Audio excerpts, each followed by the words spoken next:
ஆண்டவராகிய இயேசு கிறிஸ்துவின் நாமத்தினாலே உங்கள் யாவரையும் அன்போடு கூட வாழ்த்துகிறேன். இந்த அருமையான வேளையிலும் உங்களோடு கூட இணைந்து தேவனுடைய நாமத்தை மகிமைப்படுத்தவும், உங்களோடு கூட இணைந்து தேவனுடைய சத்தியத்தை தியானிக்கவும் தேவன் தந்த இந்த அருமையான ஸ்லாக்கியத்திற்காக தேவனுக்கு நன்றி சொல்லுகின்றேன். வரக்கூடிய வியாழக்கிழமை நமக்கு ஹாலிடே. எதனாலும் தெரியுமா? அசென்ஷன் டே. ஆண்டவராகிய இயேசு கிறிஸ்து பரத்துக்கு எடுத்துக்கொள்ளப்பட்ட அந்த தினத்தை இந்த தேசம் கவர்மெண்ட் ஹாலிடேயாக, பப்ளிக் ஹாலிடேயாக அனௌன்ஸ் பண்ணியிருக்காங்க. அநேகருக்கு இந்த ஹாலிடே எதனால் வந்ததுன்னு தெரியாது. அதுக்கு அடுத்த நாள் ஃப்ரைடே, என்ன day? Bridge day. So Thursday, Friday, Saturday, Sunday அவர்கள் ஹாலிடே செலிப்ரேட் பண்ணுகிறார்கள். அதில் எதற்காக என்று சொல்லி அவர்களுக்கு தெரியாமலே இருக்கிறது. ஆனால் உங்களுக்கும் எனக்கும் நன்றாக தெரியும், ஆண்டவராகிய இயேசு கிறிஸ்து பரத்திற்கு எடுத்துக்கொள்ளப்பட்ட தினம் என்று சொல்லி.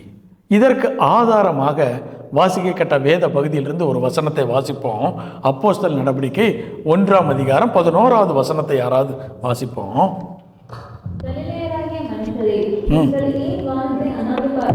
ஏன் வானத்தை அண்ணாந்து பார்க்கிறீர்கள்?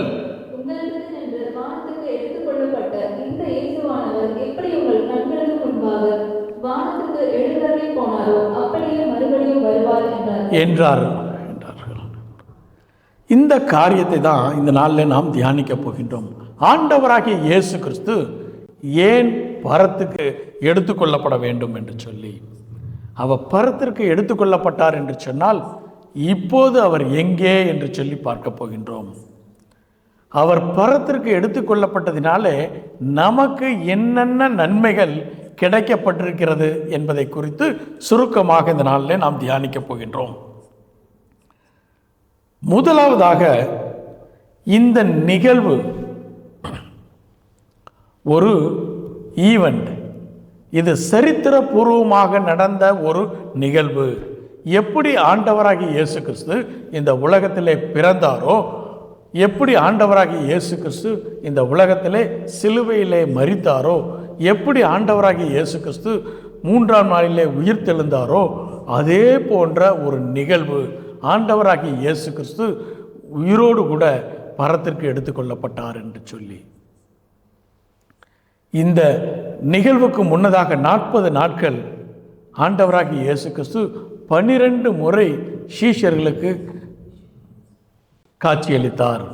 அநேக மனிதர்கள், ஒரு 500-600 மனிதர்கள் இதை கண்ணார கண்டார்கள் என்று சொல்லி வேத புஸ்தகம் சொல்லுகிறது. அவர்கள் எல்லாரும் ஐ விட்னஸாக இருக்கிறார்கள். அப்படி என்றால் இது ஒரு சரித்திர நிகழ்வு.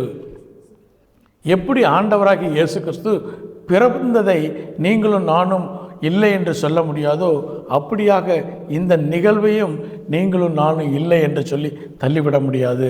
இது சரித்திரபூர்வமாக மனிதர்கள் கண்களிலே அவர்கள் பார்த்து அவர்கள் எழுதி வைத்த காரியங்களை நீங்களும் நானும் தியானித்து கொண்டிருக்கின்றோம்.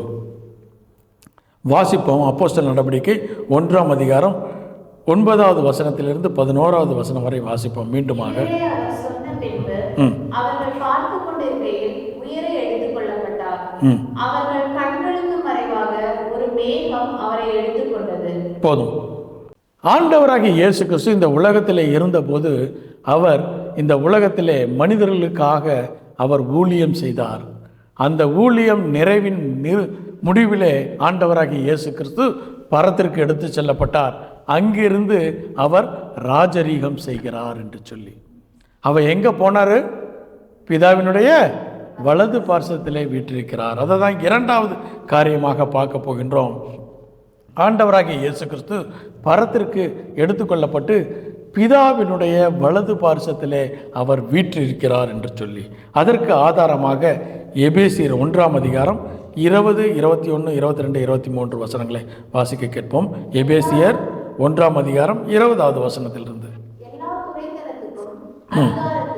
வல்லமைக்கும் கர்த்தத்துவத்துக்கும் இம்மையில் மாத்திரமல்ல மறுமையிலும் பேர் பெற்றிருக்கும் எல்லா நாமத்துக்கும் மேலால் அவர் உயர்ந்திருக்கத்தக்க இயேசுவின் நாமம் உயர்ந்திருக்கத்தக்கதாக அவரை உன்னதங்களில் தம்முடைய வலது பாரசத்தில் உட்காரும்படி செய்து எல்லாவற்றையும் அவருடைய பாதங்களுக்கு கீழ்ப்படுத்தி எல்லாவற்றையும் எல்லாவற்றாலும் நிரப்புகிறவருடைய நிறைவாகிய சரீரமான சபைக்கு அவரை எல்லாவற்றுக்கும் மேலான தலையாய் தந்தருளினார். கர்த்தருடைய வலது பார்சத்திலே, பிதாவினுடைய வலது பார்சத்திலே தேவன் வீற்றிருக்கிறார் என்று சொல்லி, இதே தான் அப்போஸ்தலர் நடவடிக்கை 7ஆம் அதிகாரத்தில் ஸ்தேவான் மரிக்கிற போது ஸ்தேவான் கண்களிலே பார்க்கிறாரு. அப்போஸ்தலர் நடவடிக்கை 7ஆம் அதிகாரம் 55வது வசனத்தை வாசிப்போம். ஸ்தேவான் வானத்தை அண்ணாந்து பார்த்து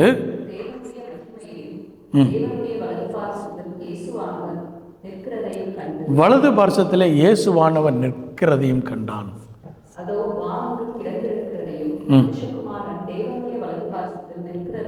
காண்கிறேன் என்றான்.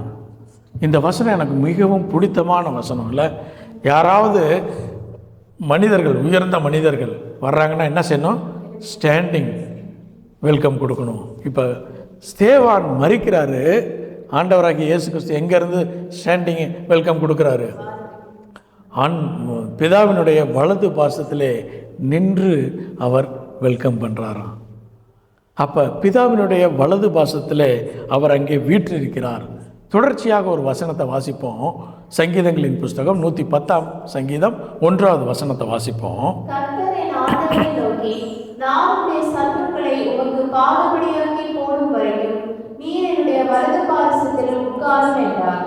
உட்காரும் என்றார்.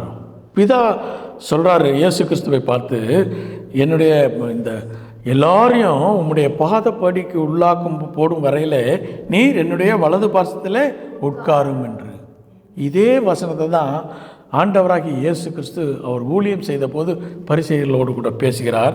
வாசிப்போம். மத்தேயு எழுதிய சுவிசேஷம் 22ஆம் அதிகாரம் 41வது வசனத்திலிருந்து வாசிக்க கேட்போம்.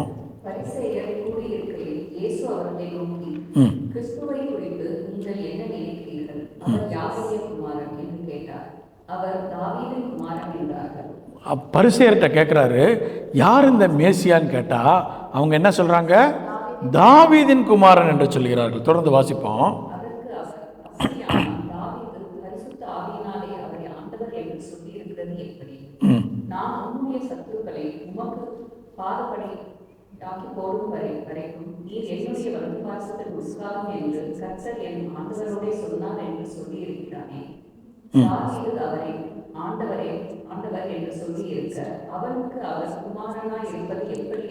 இப்ப என்ன கேட்கிறாரு?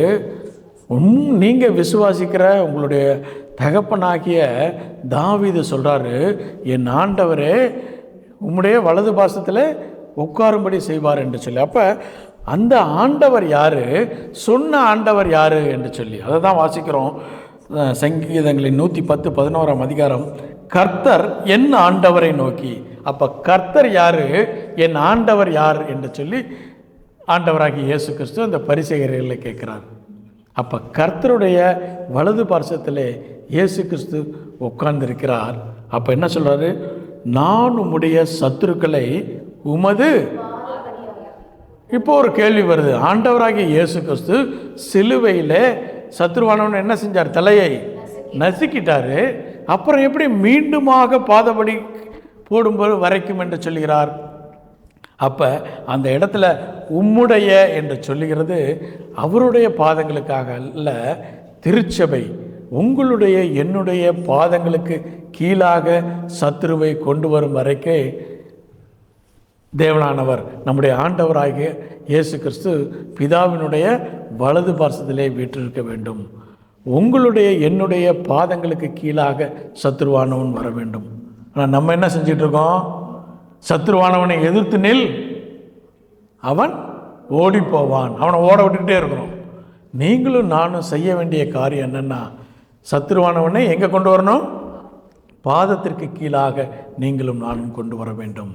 அதற்காக தான் ஆண்டவராகிய இயேசு கிறிஸ்து பிதாவினுடைய வலது பாசத்திலே வீற்றிருக்கிறார்.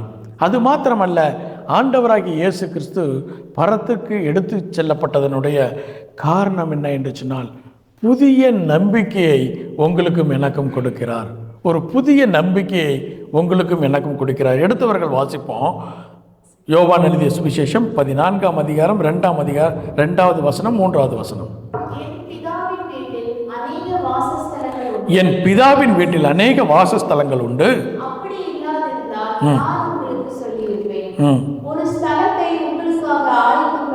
ஒரு ஸ்தலத்தை உங்களுக்காக ஆயத்தம் பண்ண போகிறேன்.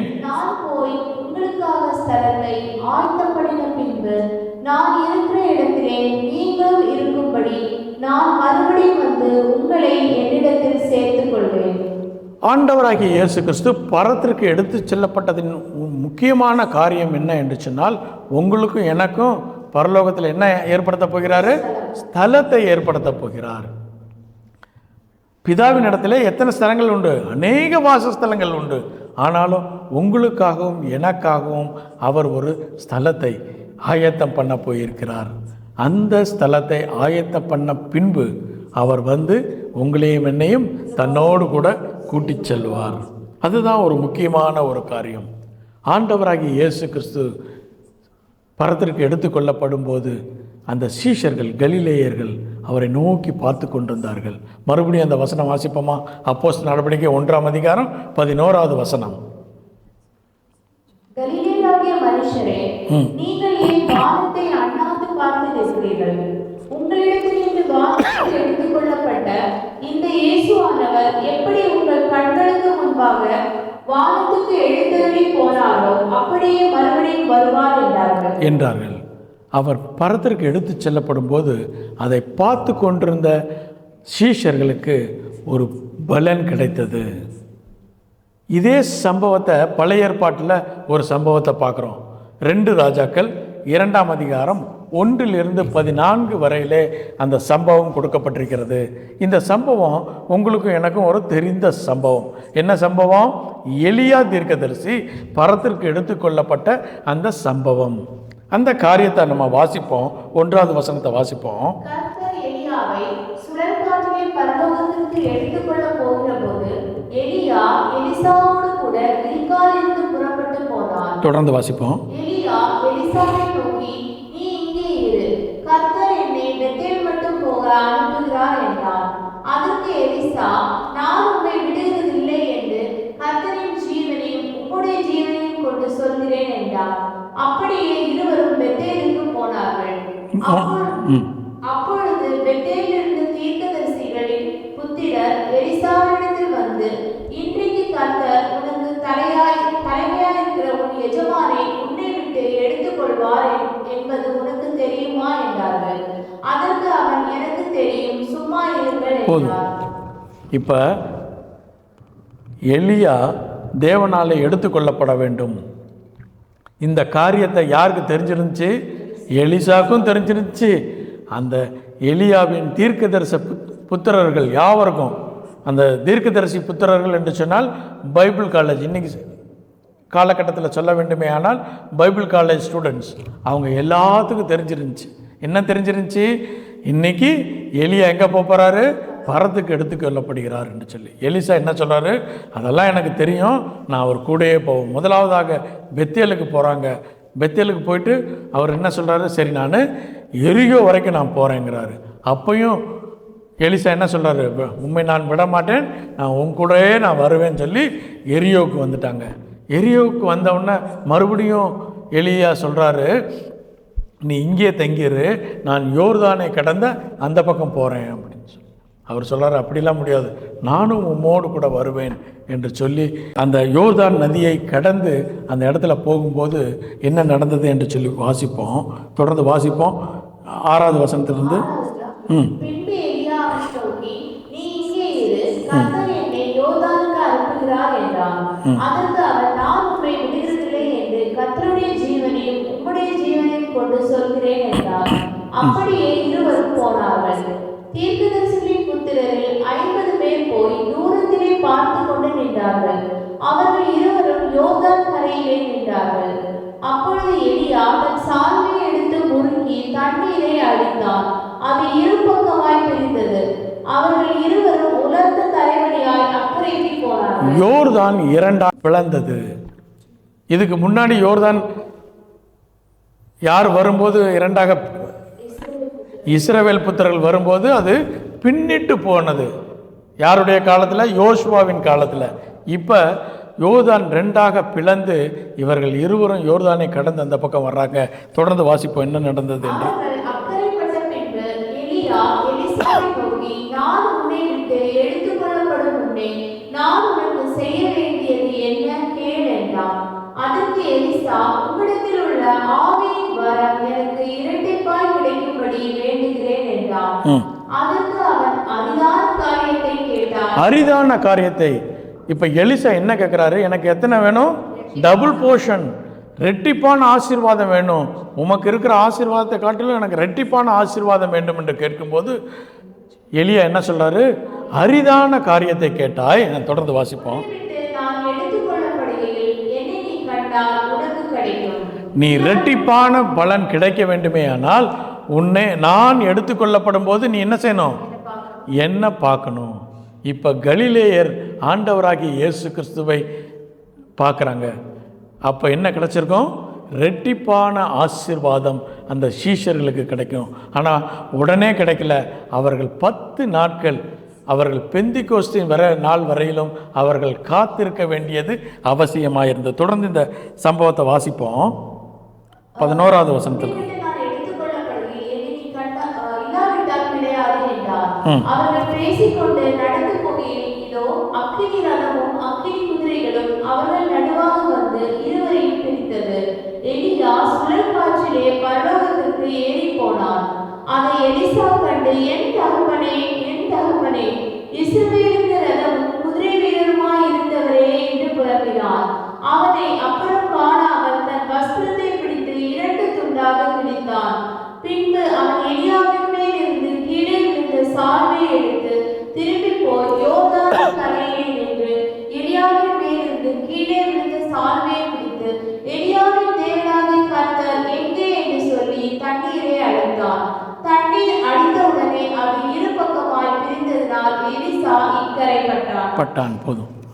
மீண்டுமாக அந்த எலியாவினுடைய சால்வை இந்த எலிசாவை கவர் பண்ணுச்சு.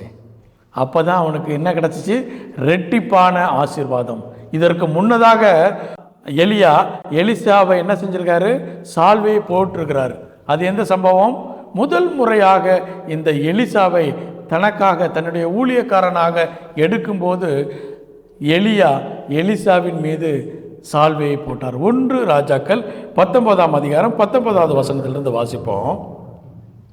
அப்படியே அவன் அவ்விடம் விட்டு புறப்பட்டு போய் 12 ஏரி கூட்டி உழுத சாப்பாத்தின் குமாரனாகிய எலிசாவை கண்டான். அவன் 12ஆம் ஏரை ஓட்டிக் கொண்டிருந்தான். எலியா அவன் இருக்கும் இடமட்டும் போய் அவன் மேல் சால்வையை போட்டான். முதலாவதாக எலிசாவின் மீது சால்வையை போட்டு தீர்க்கதரிசியாக ஏற்றுக்கொண்டான்.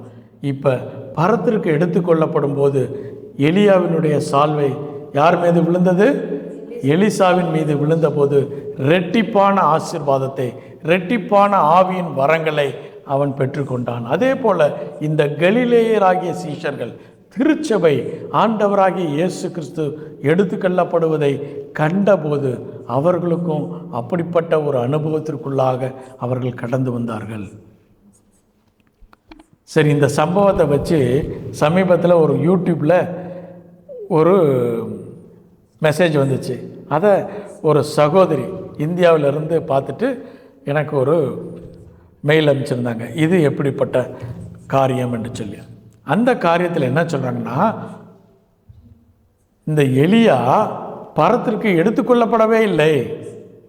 அவரை எங்கேயோ மறைச்சி வச்சிருந்து கர்த்தர் என்ன செஞ்சாராம்?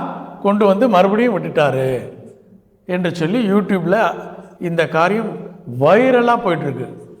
ஒருவேளை நீங்களும் பார்த்துருக்க வாய்ப்பு இருக்குது. ரீல்ஸ் பார்க்காம இருக்கிறவங்களுக்கு இது பார்க்க வாய்ப்பு இருக்குது. எல்லோரும் என்ன செய்கிறாங்க? இந்த காரியத்தை பார்த்துட்டு எல்லாருக்கும் ஒரு கேள்வி, அப்படின்னா எலியா எடுத்துக்கொள்ளப்படவே இல்லையா ஏன்னா அதற்கு ஆதாரமாக அவர்கள் கொடுத்த வசனம் என்னன்னா, யோவான் எழுதிய சுவிசேஷம் 3ஆம் அதிகாரம் 13வது வசனம் வாசிப்போமே. பரலோகத்திலிருந்து இறங்கினவரும்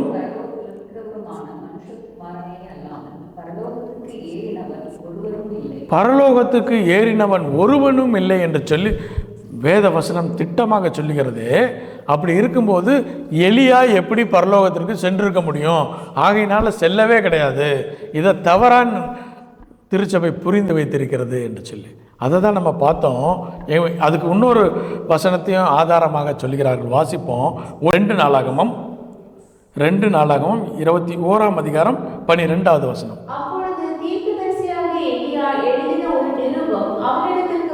இவனிடத்துல யோராம் என்கின்ற ராஜாவின் இடத்துல வந்தது.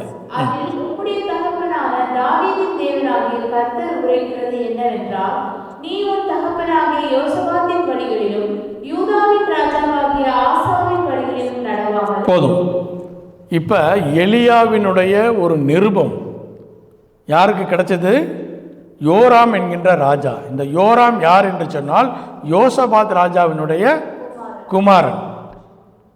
இந்த சம்பவம் எப்போ நடந்துச்சுன்னா 7 ஆண்டுகளுக்கு பிறகு நடந்தது. இதை அவங்க ஆதாரமாக காட்டி யோவான் எழுதிய சுவிசேஷம் 3ஆம் அதிகாரம் 13வது வசனத்தை ஆதாரமாக வைத்து எலியா எங்கே போல பரலோகத்துக்கு போகவே இல்லை என்கிறார்கள். ஆனால் அதுக்கு ஆதாரமாக தான் யோவான் 14ஆம் அதிகாரம் 2வது வசனத்தில் சொல்லப்பட்டிருக்கிறது, என் பிதாவின் வீட்டிலே அநேக வாசஸ்தலங்கள் உண்டு. இயேசு கிறிஸ்து இருக்கக்கூடிய அந்த ஸ்தானத்திற்கு எலியா போல அநேக வாசஸ்தலங்கள் இருக்கு இல்லையா, அதில் ஏதோ ஒரு வாசஸ்தலத்தில் எலியா சென்றிருக்க வேண்டும். வேதம் தெளிவாக சொல்கிறது பரலோகத்திற்கு எடுத்துக்கொள்ளப்பட்டார் என்று சொன்னால் அதை நீங்களும் நானும் விசுவாசிக்க வேண்டும். இதை ஏன் சொல்கிறேன்னா, அநேக நேரங்களில் யூடியூப்பில் நம்மை குழப்புகிற விதமான மெசேஜ் வந்துடும். அவங்க வேலையெல்லாம் விட்டுட்டு எனக்கு மெயில் அனுப்பிச்சு இது என்னன்னு கேட்டாங்க. நான் ரெஸ்பாண்ட் பண்ணாதனால ஃபோன் பண்ணியும் கேட்டாங்க. அவர்களுக்கு பதில் தரும் வண்ணமாக இந்த செய்தியை உங்களோடும் பகிர்ந்து கொள்கின்றேன். பல காரியங்களை நீங்களும் நானும் தெளிவாக புரிந்து கொள்ள வேண்டும். இன்றைய காலகட்டத்தில் வேதம் தெரிந்த நபர்களையும் குழப்பக்கூடிய அநேகர் எழும்பி இருக்கிறார்கள். கள்ள தீர்க்கதரிசிகள், கள்ளக போதகர்கள். அவர்களிடத்தில் நீங்களும் நானும் செவிகளை கொடுக்காமல் வேதத்தை முழுமையாய் கற்ற மனிதர்களிடத்தில் நீங்களும் நானும் வேதத்தை கற்றுக்கொள்ள வேண்டும். எலியா எடுத்துக்கொள்ளப்படும் போது எலிசா கண்டபோது எப்படி இரட்டிப்பான ஆசீர்வாதத்தை பலனை பெற்றானோ அதே போல சீஷர்கள் திருச்சபை இரட்டிப்பான பலனை பெற்றார்கள். எப்போ? பெந்திகோஸ்தின் நாளிலே அவர்கள் அந்த பரிசுத்த ஆவியானவரை பெற்றுக்கொண்ட போது அவர்களுக்கு அந்த பவர் கிடைத்தது. அதை தான் 4வதாக பார்க்க போகின்றோம். Gift of Holy Spirit. ஆண்டவராகிய இயேசு கிறிஸ்து பரலோகத்திற்கு எடுத்துக்கொள்ளப்பட்டதினாலே தான் உங்களுக்கும் எனக்கும் என்ன கிடைத்திருக்கிறது? பரிசுத்த ஆவியானவர் கிடைத்திருக்கிறது. எடுத்தவர்கள் வாசிப்போம். யோவான் எழுதிய சுவிசேஷம் 16ஆம் அதிகாரம் 7வது வசனத்திலிருந்து வாசிப்போம்.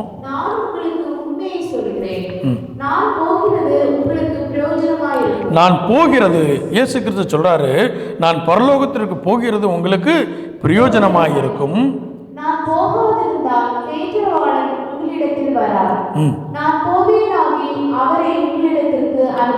தேற்றரவாளன், இதற்கு கிரேக்க மொழியில் என்ன கொடுக்கப்பட்டிருக்கிறது என்றால் பேராக்லெட்ரோஸ் என்று சொல்லப்பட்டிருக்கிறது. அதற்கு அர்த்தம் என்ன என்று சொன்னால் ஹெல்ப்பர், கம்ஃபர்டர், கவுன்சிலர், அட்வொகேட் என்று சொல்லி நமக்கு பரிசுத்த ஆவியானவர் கொடுக்கப்பட்டிருக்கிறது.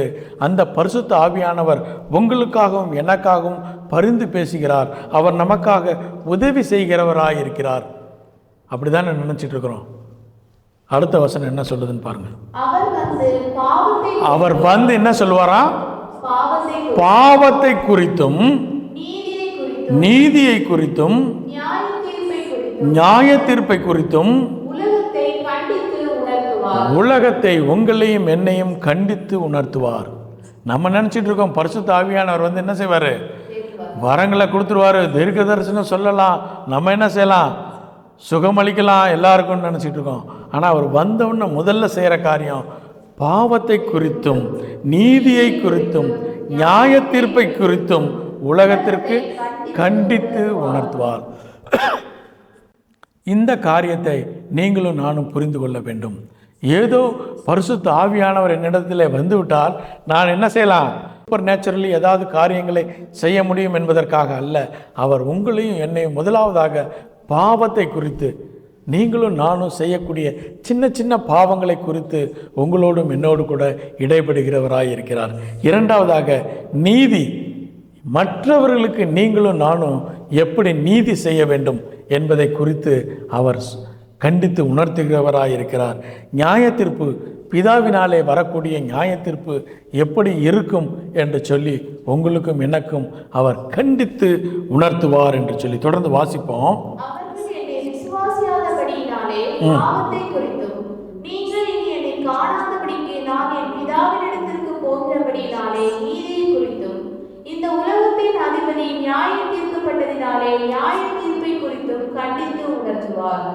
இன்னும் அநேக காரியங்களை நான் உங்களுக்கு சொல்ல வேண்டியதா இருக்கிறது, அவைகளை நீங்கள் இப்பொழுது தாங்க மாட்டீர்கள். இந்த காரியங்களை எல்லாம் சொல்ல விடுபட்ட காரியங்களை எல்லாவற்றையும் பரிசுத்த ஆவியானவர் உங்களிடத்திலே வரும்போது, உங்களிடத்திலும் என்னிடத்திலும் வரும்போது பரிசுத்த ஆவியானவர் எல்லா காரியங்களை குறித்து நம்மோடு கூட இடைபடுவார். பாவத்தை குறித்தும் நீதியை குறித்தும் நியாய தீர்ப்பை குறித்தும் நம்மோடு கூட இடைபடுவார். அநேக திருச்சபைகள் ஒன்று நினைச்சிட்டு இருக்காங்க, பரிசுத்த ஆவியானவர் வந்துவிட்டால் நமக்கு சூப்பர் நேச்சுரலாக ஏதாவது செய்ய முடியும் என்று சொல்லி. முதலாவது நீங்களும் நானும் மனம் திரும்ப வேண்டும். நீங்களும் நானும் பாவத்திற்கு நீங்களும் நானும் பயப்பட வேண்டும். நீங்களும் நானும் மற்றவர்கள் மீது இருக்கக்கூடிய நீதியை குறித்து நீங்களும் நானும் முதலாவதாக மனம் வருந்த வேண்டும். மூன்றாவதாக நியாய தீர்ப்பு, ஒரு நாளில் நியாய தீர்ப்பு வரும். அந்த நியாய தீர்ப்புக்கு நான் பாத்திரவதியாக இருக்க வேண்டும் என்பதை நீங்களும் நானும் அறிந்து கொள்ள வேண்டும் என்பதை பரிசுத்த ஆவியானவர் நம்மோடு கூட இடைபடுவார். நான்காவதாக ஆண்டவராகிய இயேசு கிறிஸ்து பரத்திற்கு எடுத்துக்கொள்ளப்பட்டதின் முக்கியமான ஒரு நன்மை என்ன என்று சொன்னால், நான் போய் ஒரு ஸ்தலத்தை ஆயத்தம் பண்ணிவிட்டு மீண்டும் வந்து உங்களை என்னோடு கூட எடுத்து செல்வேன். அந்த காரியம் முக்கியமான ஒரு காரியம். அது என்னது? ரேப்சர். எடுத்தவர்கள் வாசிப்போமா? அந்த ஸ்லைடை மட்டும் பார்ப்போம். இயேசு கிறிஸ்து இந்த உலகத்திலே பிறந்தார். அதை நீங்களும் நானும் மறுக்க முடியாது. அவருடைய இரகசிய வருகை, இரண்டாவதாக நடக்கக்கூடிய நிகழ்வு, ஆண்டவராகிய இயேசு கிறிஸ்து மத்திய வானத்திலே வரும்போது திருச்சபை எடுத்துக்கொள்ளப்படும். அதுதான் ராப்சர். மூன்றாவதாக அவர் நியாயம் தீர்க்க இந்த உலகத்திலே வருவார். இந்த மூன்று காரியங்கள், அதில் நாம் எதிர்பார்த்திருக்கக்கூடிய காரியம் ராப்சர். ராப்சர் என்பதற்கு கிரேக்க பதத்திலே ஹர்பாசோ என்று எழுதப்பட்டிருக்கிறது. அதை லத்தீன் பாஷையிலே ராப்டோஸ் என்று எழுதப்பட்டிருக்கிறது. அதை தான் ஆங்கிலத்தில் நாம் என்ன சொல்கிறோம்? ராப்சர் என்று சொல்கிறோம். ராப்சர் என்கின்ற வார்த்தை வேதாகமத்தில் எங்கேயுமே இல்லை. ஆனால் புதிய ஏற்பாட்டிலே மத்தேயு 24ஆம் அதிகாரம், மார்க் 13ஆம் அதிகாரம், லூக்கா 21ஆம் அதிகாரத்தில் இதை குறித்து காரியங்களை சொல்லப்பட்டிருக்கிறது. ஆனாலும் தெளிவாக பரிசுத்த பவுல் 1 தெசலோனிக்கேயர் 4ஆம் அதிகாரம் 13ஆம் வசனத்திலிருந்து மிக தெளிவாக எழுதுகிறார். அந்த வசனத்தை வாசிப்போம். அன்றியும் சகோதரரே, நீங்கள் நம்பிக்கையற்றவர்களான மற்றவர்களைப் போல துக்கித்து அறிவில்லாதிருக்க எனக்கு மனதில்லை. இயேசுவானவர் மரித்த பின்பு எழுந்திருந்தார் என்று விசுவாசிக்கிறோமே, அப்படியே இயேசுவுக்குள் நித்திரை அடைந்தவர்களையும் தேவன் அவரோடு கூட கொண்டு வருவார். கர்த்தருடைய வார்த்தையை முன்னிட்டு நாங்கள் உங்களுக்கு சொல்கிறதா? இது கர்த்தருடைய வார்த்தையை முன்னிட்டு உங்களுக்கு சொல்கிறோம். இது பரிசுத்த பவுல் சொல்கிறாரு, நான் ஏதோ ஒரு தரிசனத்தை கண்டேன் அதனால் சொல்கிறேன்னு கிடையாது. ஏதோ ஒரு வெளிப்பாடு எனக்கு கிடைத்தது அதனால் சொல்கிறேன்னு கிடையாது. கர்த்தருடைய வார்த்தையை கொண்டு பழைய ஏற்பாட்டிலும் புதிய ஏற்பாட்டிலும் ஆண்டவராகிய இயேசு கிறிஸ்துவும் பிதாவானவரும் சொன்ன வார்த்தையை முன்னிட்டு உங்களுக்கு சொல்லுகிறதாவது. தொடர்ந்து வாசிப்போம். உயிரோடு இருக்கும் நாம் நித்திரை அடைந்தவர்களுக்கு முந்தி தூக்கிக் கொள்வதில்லை. ஏனெனில் கர்த்தர் தாமே ஆரவாரத்தோடும் பிரதான தூதனுடைய சத்தத்தோடும் தேவ எக்காலத்தோடும் வானத்திலிருந்து இறங்கி வருவார். அப்பொழுது கிறிஸ்துவுக்குள் மரித்தவர்கள் முதலாவது எழுந்திருப்பார்கள். இதுல அந்த 16வது வசனத்துல கர்த்தர் தாமே ஆரவாரத்தோடு, அந்த ஆரவாரம் என்கின்ற வார்த்தைக்கு கெலுஷியா என்று சொல்லப்பட்டிருக்கிறது. அதே வார்த்தையை தான் ஆண்டவராகிய இயேசு கிறிஸ்து லாசருவை உயிரோடு கூட எழுப்பும்போது சொன்ன அதே வார்த்தை, மிகுந்த உரத்த சத்தம் என்று சொல்லி எழுதியிருக்கக்கூடிய அதே வார்த்தை இந்த இடத்துல இருக்குது. ஆண்டவராகிய இயேசு கிறிஸ்துவினுடைய வார்த்தை, கர்த்தருடைய வார்த்தையை கேட்கின்ற போது மரித்தவர்கள் என்ன செய்வாங்களா? உயிரோடு கூட எழும்புவார்கள். ஒருவேளை நம்முடைய மாமிசம் அழுகி இருக்கலாம், நம்முடைய எலும்புகள் எல்லாம் உருக்குலைந்து போயிருக்கலாம், எல்லாம் டீகம்போஸ் ஆகியிருந்திருக்கலாம். ஆனால் அவருடைய சத்தத்தை கேட்கும்போது அவைகள் எல்லாம் ஒன்றாக சேர்ந்து, எப்படி நம்ம அந்த உலர்ந்த எலும்புகளை நம்ம தியானித்தோம், அதுபோல் எல்லாம் சேர்ந்து திரளான சேனைகளாக நீங்களும் நானும் எழுந்திருப்போம். ஒருவேளை கர்த்தருடைய வருகை தாமதப்பட்டு நாம் மரித்திருப்போமே, ஆனால் முதலாவதாக நீங்களும் நானும் உயிரோடு கூட எழுவோம். தொடர்ந்து வாசிப்போம். பின்பு ஆண்டவராகிய இயேசு கிறிஸ்துவின் வருகை இப்போது இருக்குமே, ஆனால் உயிரோடு இருக்கக்கூடிய நீங்களும் நானும் கர்த்தருக்கு எதிர்கொண்டு போக மேகங்கள் மேல் அவர்களோட கூட ஆகாயத்தில் எடுத்துக்கொள்ளப்பட்டு இவ்விதமாய் எப்பொழுதும் கர்த்தருடனே கூட இருப்போம். ஆகையால் இந்த வார்த்தைகளினாலே நீங்கள் ஒருவரை ஒருவர் தேற்றுங்கள். நீங்களும் நானும் மறுரூபமாக்கப்பட்டு தேவனோடு கூட எழுந்து செல்வோம் என்று சொல்லி இதே காரியத்தை தான் 1 கொரிந்தியர் 15ஆம் அதிகாரம் 50வது வசனத்தில் சொல்லப்பட்டிருக்கிறது. வாசிப்போம். 1 கொரிந்தியர் 15ஆம் அதிகாரம் 50வது வசனத்திலிருந்து. சகோதரரே, சொல்லுகிறது என்னவெனில், மாம்சமும் இரத்தமும் தேவனுடைய ராஜ்யத்தை சுதந்திரிக்க மாட்டாது. அழிவுள்ளது அழியாமையை சுதந்திரிப்பதும் இல்லை. இதோ ஒரு ரகசியத்தை உங்களுக்கு அறிவிக்கிறேன். அதனால தான் நம்ம சொல்கிறோம், இது என்ன வருகை? ரகசிய வருகை என்று சொல்லி. தொடர்ந்து வாசிப்போம். நாம் எல்லோரும் நித்திரை அடைவதில்லை. ஆகிலும் கடைசி எக்காலம் துணிக்கும் போது ஒரு நிமிஷத்திலே, ஒரு இமை பொழுதிலே நாம் எல்லாரும் மறுரூபமாக்கப்படுவோம். எக்காலம் துணிக்கும், அப்பொழுது மரித்தோர் அறிவில்லாதவர்களாய் எழுந்திருப்பார்கள். நாமும் மறுரூபமாகவும். அறிவுள்ளதாகிய இது அறியாமையையும் சாவுக்கேதுவாகிய இது சாவாமையையும் தரித்துக் கொள்ள வேண்டும். அறிவுள்ளதாகிய இது அறியாமையையும் சாவுக்கேதுவாகிய இது சாவாமையையும் தரித்துக் கொள்ளும்போது மரணம் விழுங்கப்படும் என்று எழுதியிருக்கிற வார்த்தை நிறைவேறும் என்றார். மறுரூபமாக்கப்படுவோம். ஆண்டவராகிய இயேசு கிறிஸ்துவின் வருகை இப்போது இருக்குமே, ஆனால் நீங்களும் நானும் மறுரூபமாக்கப்பட்டு நாம் அவரோடு கூட இணைந்து கொள்வோம். இந்த காரியத்திற்காக ஆண்டவராகிய இயேசு கிறிஸ்து என்ன செஞ்சார்? பரலோகத்திற்கு எடுத்துக்கொள்ளப்பட்டார் என்று சொல்லி. அடுத்து ஒன்று பார்ப்போம், ஒரு ஸ்லைட் பார்ப்போம். இதுதான் என்னது? ஒலிவமலை. இந்த மலையில் தான் இந்த நிகழ்வு நடந்தது. ஆண்டவராகிய இயேசு கிறிஸ்து என்ன செஞ்சார்? பரலோகத்திற்கு எடுத்துக்கொள்ளப்பட்டார். அதுதான் கடைசி வசனமாக வாசித்தோம். இங்கிருந்து சீஷர்கள் என்ன செஞ்சாங்க? எருசலேமுக்கு நடந்து சென்றார்கள் என்று சொல்லி பார்த்தோம். சில ஆண்டுகளுக்கு முன்னதாக இந்த ஒலிவ மலையிலே ஒரு பெரிய ஹோட்டல் கட்ட வேண்டும் என்று சொல்லி எல்லாம் பிளான்லாம் போட்டு எல்லாம் ரெடி பண்ணி பட்ஜெட்லாம் போட்டு சேங்ஷன் பண்ணி அந்த இடத்தெல்லாம் வாங்கிட்டு அந்த இடத்துல கட்டுவதற்கான சேங்ஷன் வாங்குவதற்காக அந்த கவர்மெண்ட் ஆஃபீஸை அவங்க அப்ரோச் பண்ணும்போது அந்த கவர்மெண்ட் ஆஃபீஸ் சொன்னாங்களாம், இங்கே இவ்வளோ பெரிய கட்டடம் கட்ட முடியாது. ஏனென்று சொன்னால் இந்த ஒலிவ மலையில் ஒரு பெரிய பிளவு வந்திருக்கு. எந்நேரம் ஆனாலும் என்ன ஆகலாம்? இது 2ஆக பிரிஞ்சிடலாம், உடஞ்சி போயிடும். இதில் இவ்வளோ பெரிய பில்டிங் கட்டுறது சேஃப்டி கிடையாது என்று சொல்லி நிராகரித்து விட்டார்களாம். அப்போ அந்த இடத்துக்குள்ள ஒரு ரூல் போட்டாங்களாம், இந்த இடத்துல எந்த விதமான கன்ஸ்ட்ரக்ஷன் ஒர்க்கும் நடக்கக்கூடாது என்று சொல்லி. இன்றைக்கி நீங்கள் போய் பார்த்தாலும் தெரியும், அந்த இடத்துல எங்கேயுமே கன்ஸ்ட்ரக்ஷனே இருக்காது. அப்போ இந்த ஒலிவ மலையில் ஒரு பிளவு உண்டாகி இருக்கிறது என்று சொல்லி. சகரியா தீர்க்கதரிசியின் புஸ்தகம் 14ஆம் அதிகாரம் 1வது வசனத்திலிருந்து வாசிப்போம். சகரியா தீர்க்கதரிசியின் புஸ்தகம்.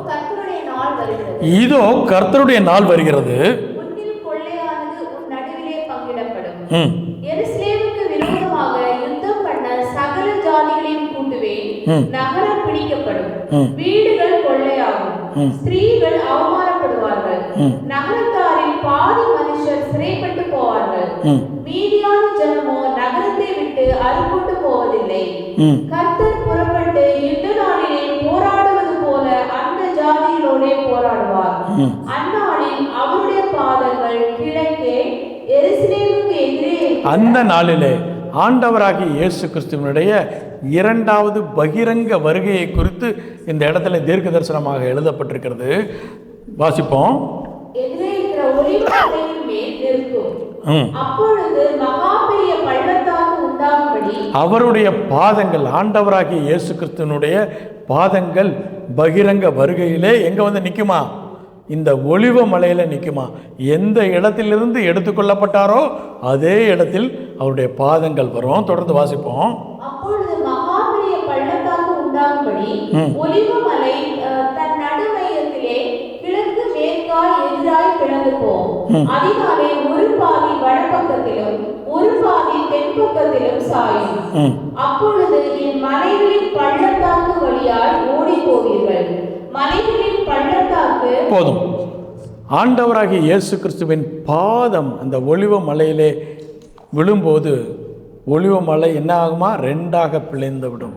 அங்கிருந்து பார்த்தா, அதுக்கு முந்தின ஸ்லைடில் பார்த்தா தெரியும், ஒலிவ மலையிலிருந்து பார்த்தா என்ன தெரியும்? எருசலேம் ஆலயம் தெரியும். அந்த இடத்துல ஆண்டவராகிய இயேசு கிறிஸ்து நடந்து செல்வார். இந்த பகிரங்க வருகை நிச்சயமாய் நடக்கும். இந்த பகிரங்க வருகைக்கு எது ஆயத்தமாய் கொண்டிருக்கிறது? ஒலிவ மலை ஆயத்தமாய் கொண்டிருக்கிறது. அவருடைய இரகசிய வருகைக்கு திருச்சபையாகிய நீங்களும் நானும் ஆயத்தமாக இருக்கிறோமா? கண்களை மூடி தேவனுடைய சமூகத்தை நோக்கி பார்ப்போம். முடிந்தவர்கள் எழுந்து நிற்போம். அன்பின் ஆண்டவரே, இந்த அருமையான மாலை வேளையிலும் தாப்பனே நீர் எங்களோடு கூட இடைப்பெற்றதற்காக நன்றி ஆண்டவரே. தாப்பனே, இந்த வேளையிலும் நீர் எங்களுக்காக இந்த உலகத்திலே பிறந்து எங்களுக்காக பாடுபட்டு சிலுவையில் மரித்து அடக்கம் பண்ணப்பட்டு பாதாளத்தில் இறங்கி 3ஆம் நாள் உயிரோடு கூட எழுந்து பரலோகத்திலே பிதாவினுடைய வலது பார்சத்திலே வீற்றிருக்கிறீர் என்பதை நாங்கள் மெய்யாய் நம்புகிறோம் ஆண்டவரே. திருச்சபையாகிய எங்களை, மனவாட்டியாகிய எங்கள் ஒவ்வொருவரையும் திரும்ப அழைத்து செல்லும் வண்ணமாக தாப்பனே நீர் சென்றிருக்கிறீர். நான் சென்று பிதாவினிடத்தில் அநேக வாசஸ்தலங்கள் உண்டு, ஆனாலும் உங்களுக்காக நான் ஒரு வாசஸ்தலத்தை உண்டு பண்ணுவேன் என்று சொல்லியிருக்கிறீர் ஆண்டவரே. அந்த வாசஸ்தலத்தை உண்டு பண்ண மாத்திரத்தில் எங்களை வந்து உம்மோடு கூட அழைத்து செல்வீர் என்பதை நாங்கள் விசுவாசிக்கிறோம் அப்பா. அதற்கு திருச்சபை ஆயத்தப்படுத்தும். மனவாட்டி தன்னை அலங்கரித்து கொள்ள கிருபை தாரும் என்று சொல்லி உம்முடைய கருத்துக்குள்ளாக எங்களை ஒப்பு கொடுத்து செபிக்கிறோம். தகப்பனே, உம்முடைய பகிரங்க வருகை நிச்சயமாய் நடக்கும். அந்த பகிரங்க வருகையிலே உம்மோடு கூட நாங்களும் இறங்கி வருவோம் என்று சொல்லி நாங்கள் மெய்யாய் விசுவாசிக்கிறோம் ஆண்டவரே. அந்த பகிரங்க வருகை ஒலிவ மலையிலே உம்முடைய பாதங்கள் படுகிற போது ஒலிவ மலை இரண்டாக பிளக்கும் என்று சகரியா தீர்க்கதரிசி சொன்ன அந்த கூற்று, அந்த தீர்க்க தரிசனம் நிறைவேறும். அந்த தீர்க்க தரிசனம் இந்த நாட்களிலே நிறைவேற தொடங்கிவிட்டது ஆண்டவரே. ஒலிவ மலையிலே பிளவுகளை கண்டிருக்கிறார்கள் ஆண்டவரே. உம்முடைய வருகை சீக்கிரமாக இருக்கிறது. அந்த வருகைக்கு எங்களை ஆயத்தப்படுத்தும் ஆண்டவரே. திருச்சபையை ஆயத்தப்படுத்தும் என்று சொல்லி உம்முடைய சமூகத்தில் எங்களை தாழ்த்தி ஒப்புக் கொடுக்கிறோம். தகப்பனே, எங்களிடத்தில் இருக்கக்கூடிய குற்றங்கள், குறைகள், மீறுதல்கள், உமக்கு பிரியமில்லாத எந்த ஒரு காரியமும் சிந்தையிலும் செயலிலும் இருக்குமே ஆனால் எங்களை நீர் பரிசுத்தப்படுத்தும் ஆண்டவரே. பரிசுத்த ஆவியானவர் வரும்போது பாவத்தை குறித்து கண்டித்து உணர்த்துவார் என்று சொல்லியிருக்கிறது. அந்த பாவத்தை குறித்து கண்டித்து உணர்த்தும் போது அதை கேட்டு தகப்பனே நாங்கள் மனமாற எங்கள் ஒவ்வொருவருக்கும் கிருபை பாராட்டும். நீதியை குறித்து அவர் கண்டித்து உணர்த்துவார். அந்த உணர்த்துகிற போது நீதி, கர்த்தருடைய நீதி இது என்று சொல்லி அறிந்து அதன்படி நாங்கள் நடக்க கிருபை தாரும் ஆண்டவரே. இம்மட்டும் எங்களுடைய நீதியிலே நாங்கள் நடந்திருக்கிறோம். பாவமான காரியங்களை பார்த்து நாங்கள் சொல்லியிருக்கக்கூடும், இதெல்லாம் தவறே இல்லை என்று சொல்லி தகப்பனே பாவத்தை குறித்தும் நீதியை குறித்தும் கண்டித்து உணர்த்தும் போது ஒரு வேளை நாங்கள் கேட்காவிட்டால் நியாய தீர்ப்பு வரப்போகிறது. அந்த நியாய தீர்ப்பிலே உமக்கு முன்பாக நாங்கள் நிற்க வேண்டும் என்கின்ற பயத்தை எங்கள் ஒவ்வொருவருக்கும் தாரும் என்று சொல்லி உம்முடைய கருத்துக்குள்ளாக ஒப்புக் கொடுக்குறோம். இந்த வேளையிலும் என்னையும் எங்களையும் உம்முடைய கருத்துக்குள்ளாக ஒப்புக் கொடுக்குறோம். தகப்பனே, எங்களோடு கூட பேசினீர், வரக்கூடிய நாட்களிலும் நீர் எங்களோடு கூட பேசும் என்று சொல்லி எங்களை தாழ்த்தி ஒப்புக் கொடுக்குறோம். ஆண்டவரே, உம்முடைய சித்தத்திற்கு முழுமையாக எங்களை ஒப்புக் கொடுக்குறோம். தகப்பனே, உம்முடைய சித்தம் எங்களுடைய வாழ்க்கையிலே பரிபூர்ணப்பட கிருபை தாரும். ஆண்டவரே, இந்த உலகத்திலே நாங்கள் வாழ்கிற நாட்களிலே தகப்பனே, உமக்கு சாட்சியுள்ள பிள்ளைகளாய் நாங்கள் வாழ கிருபை தாரும். சீஷர்களுக்கு நீ சொன்னீர் ஆண்டவரே, என்னுடைய மரணத்தை குறித்தும், என்னுடைய உயிர்த்தெழுதலை குறித்தும், என்னுடைய பரத்திற்கு எடுத்துக்கொள்ளப்பட்ட காரியங்களை குறித்தும், என்னுடைய வருகையை குறித்தும் சொல்லுகிற சாட்சி நீங்களே என்று சொல்லி, அப்படிப்பட்ட சாட்சியாய் எங்கள் ஒவ்வொருவரையும் மாற்றும் என்று சொல்லி உம்முடைய கருத்துக்குள்ளாக ஒப்புக் கொடுக்கிறோம்.